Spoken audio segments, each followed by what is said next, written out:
All right, thanks everyone for coming down. I know it was short notice. Appreciate you guys coming out. I just want to start off by thanking Craig Berube and his family for their contributions to the Toronto Maple Leafs. I've got to spend some time with Craig. He's a great man, a very good coach. Did a lot of good things here, and that's not lost on me. I told him myself I hope to lead with the same class and grace that he did in his time here. Moving forward, we felt like after reviewing the organization and spending some time in the facility and meeting with staff, we felt like this was the right decision on the path ahead.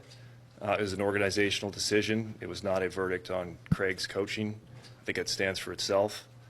And we felt that this was the right decision at this time. With that, I'm happy to take any questions. In this statement, you mentioned an organizational shift kind of leads to this. How would you describe what the shift is? I just say that we didn't make this decision in a vacuum.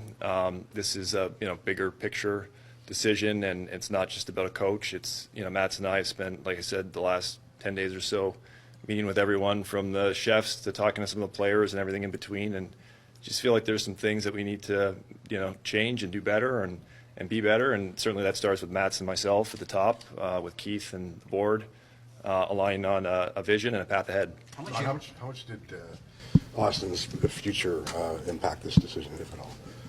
None. Zero. What are some of those things that you feel like the organization can do better and that you'll be working towards? Yeah, I think today is about the coaches, but I still haven't met with everybody fully, and not for a lack of effort. But it's a big staff and a big team, and at that right time we should have that discussion, but not today. Did you tell Craig at your meeting, or did you sleep on it before this decision was? Oh no, we had some discussions. We met in person. Yesterday we came to that conclusion, and I just say again, a lot of respect for him and everything he did, and out of that respect, felt like, when those decisions are made, it's better not to delay. We thought it was the right thing to do at the right time, and we made the decision. What traits will you be looking for in the next coach? I think respect for the process and the candidates. I don't want to get into that today. And it also always seems like then it means that Craig was missing something, which I don't think would be fair. But we'll have a thorough process. It'll be a wide search. We'll take our time, try to get it right. It's it's the most critical decision as a general manager. How do you want the team to play, regardless of who the coach is?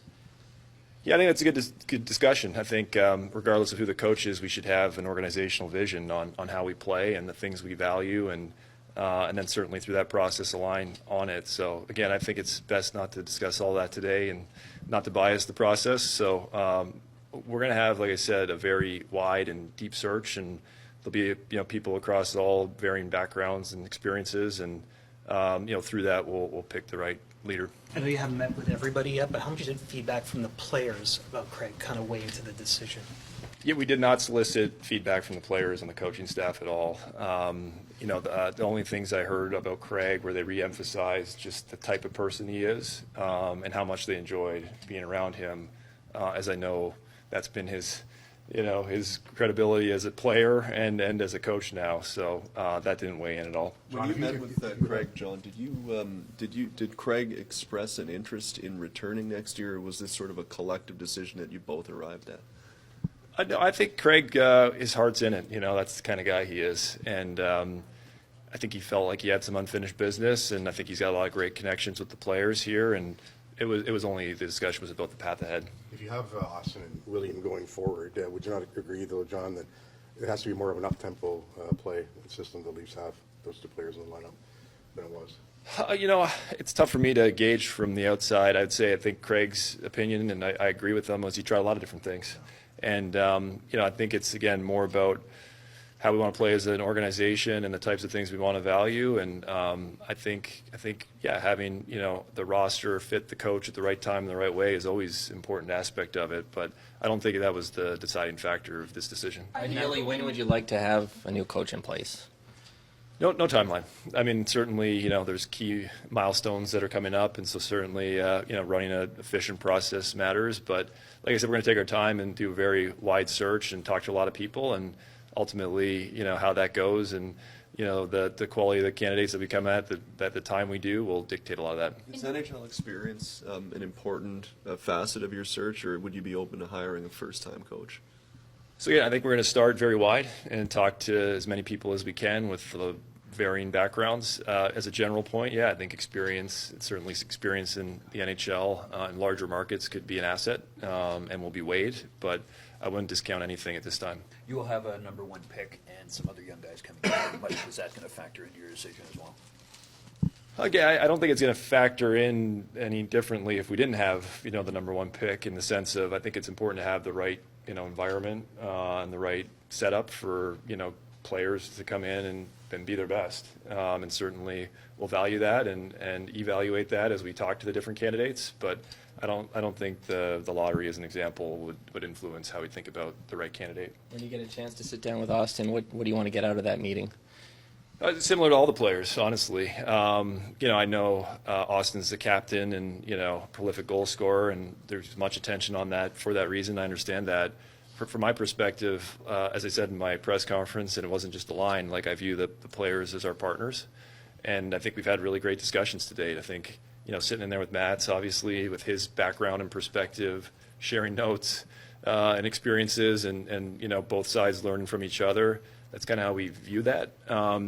And again, I think, Austin's a accomplished player that is world class, and I think he, wants to align on the vision and the strategy ahead, as do we. And so I don't think there's any type of competing interests.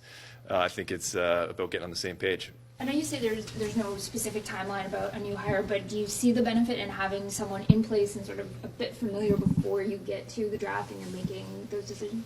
Yeah, in a perfect world, obviously all those things align. I just, again, wouldn't eliminate the possibility it goes longer. But as you said, I think there's a natural cadence to making a hire, entering into, free agency and the draft, et cetera. So. You mentioned it was kind of like jumping on a moving train. What has the last week, I guess, been like for you and Matt's?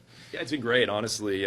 Matt's, we've been together the whole time, and again, his experience, he's pretty comfortable in these confines, and he knows his way around well, and so it's been, super special for me. And as we just learned about the organization, there's a ton of really great people here. I think how this has been designed has been amazing, and getting to meet all the staff and understanding what they do day to day was just a learning experience, and it's been really good. How big is it to have the Marlies playing right now in another playoff round and to have guys at the World Championships?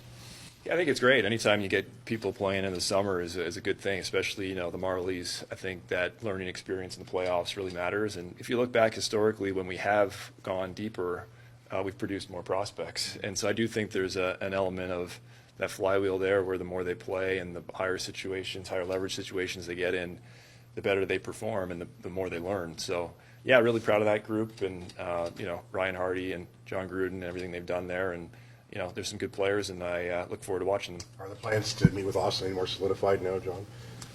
Not more solidified. We've had conversations. I think, again, it was important for me to get, a good lay of the land in terms of our internal workings and what we had in place here. And that way we could have a really informed discussion.